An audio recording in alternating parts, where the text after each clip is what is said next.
Isekai était un monde séparé en 5 régions. Elles étaient toutes différentes les unes des autres, chacune d'elles avait sa particularité. Ka, Fu, Do, Mui et Sho. Tout commença à l'ère Igen, l'origine, le commencement d'Isekai. Bien plus tard, Isekai rentra dans le second ère, l'ère Sui. La planète était en pleine évolution, en pleine transition.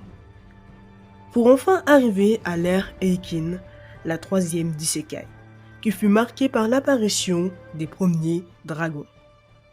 Mais à l'ère Kai, la quatrième d'Isekai, l'équilibre se perdit peu à peu, la paix ne semblait plus exister. La planète fut victime de la guerre la plus terrible qu'elle ait jamais connue, la guerre des 5 régions. Ce n'est qu'à l'ère Asana que le calme refit son apparition. Enfin, au moment où sont écrites ces quelques lignes, nous sommes à l'ère Ima, la 6e et pour l'instant la dernière d'Isekai. Mais l'histoire que vous vous apprêtez à découvrir se passe à l'ère Asana, dans la région de Sho.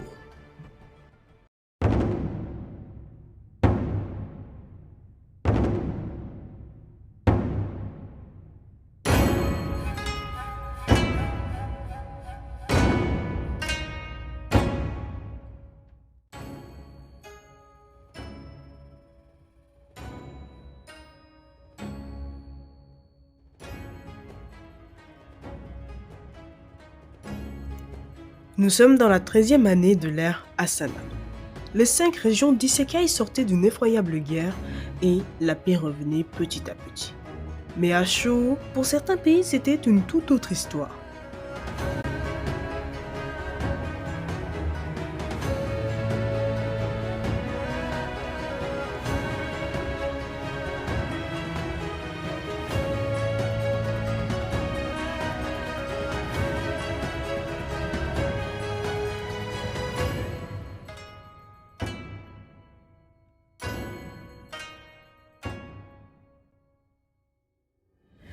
Voici Yeli, un petit mais puissant pays à l'ouest de la région. Ici, la paix n'était qu'illusion, mais que pouvait-on faire face à un dirigeant qui n'avait aucune pitié? Lorsque le Dancho parlait, on s'exécutait.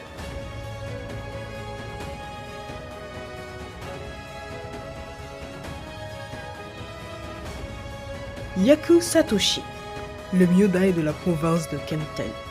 Sa famille était très proche du Dancho. C'était un homme très dévoué qui vouait une loyauté sans faille au Dancho.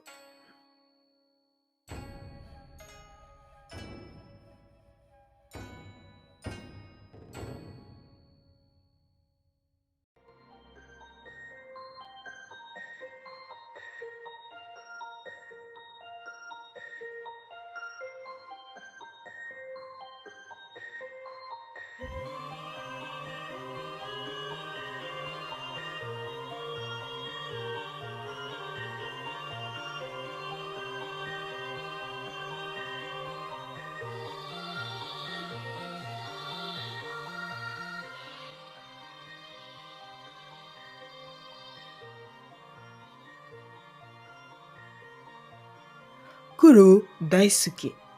Voici maintenant 5 ans qu'il gouvernait Yuri. C'était un homme fermé, peu expressif. Une seule expression était figée sur son visage, celle de l'homme n'ayant aucune pitié.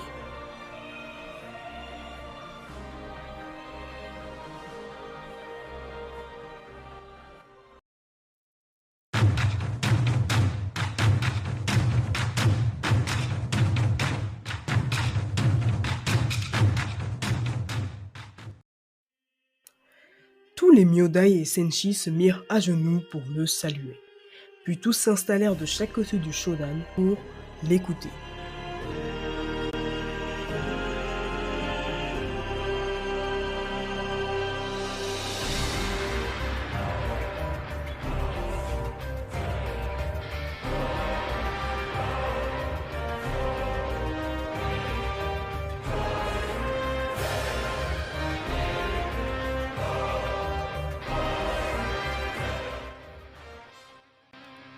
Bien que la salle était silencieuse, sur chaque visage, on pouvait apercevoir diverses expressions.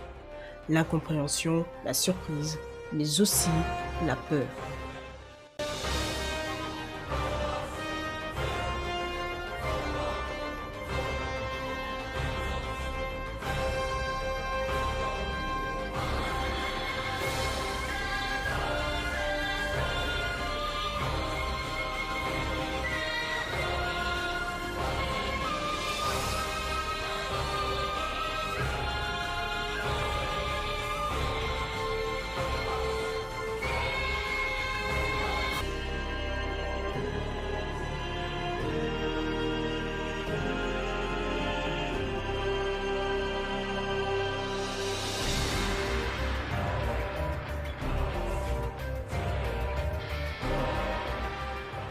À l'entente de cette annonce, tout le monde resta figé. On pouvait même entendre les battements de cœur augmenter. Cette annonce était contre les règles de leur code. Y allait-il avoir un homme assez courageux pour le dire à haute voix?